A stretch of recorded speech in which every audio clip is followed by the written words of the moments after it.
Loué soit Jésus-Christ, le Messie d'Israël, livré pour le salut du monde entier. Sa grâce et sa paix soient avec vous. Une grande preuve pour les musulmans de la légitimité de leur confiance dans l'islam est le fait que celui-ci est survenu après le christianisme.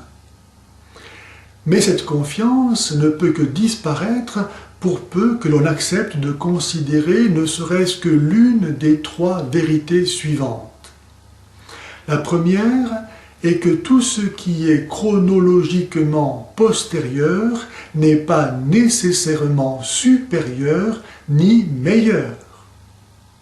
La preuve en est que la décadence, la déchéance, la perversion, la pourriture suivent nécessairement un état de perfection, de plénitude qu'elles corrompent.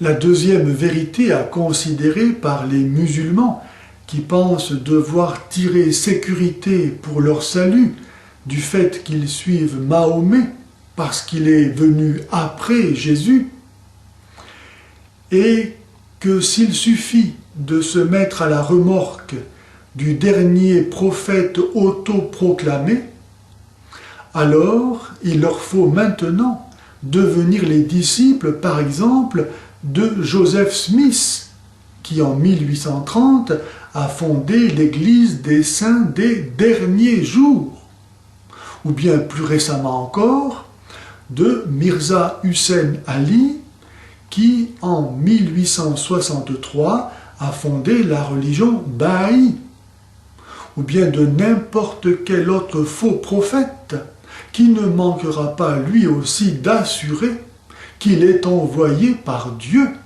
C'est si facile que ce n'est pas ce qui manque. La troisième vérité à considérer par les musulmans qui pensent devoir tirer sécurité pour leur salut du fait qu'ils suivent Mahomet parce qu'il est venu après Jésus et que Jésus a annoncé la venue après lui de faux prophètes et que les livres qui en rendent témoignage ont été écrits avant la venue de l'islam, en sorte que l'on ne peut pas les soupçonner d'avoir été falsifiés pour dénigrer l'islam, auquel Jésus pensait certainement lorsqu'il enseigna la parabole de l'ivraie dans le champ, que l'on trouve dans l'Évangile selon saint Matthieu, au chapitre 13, versets 24 à 31, 36 à 43. Que celui qui a des oreilles pour entendre, qu'il entende.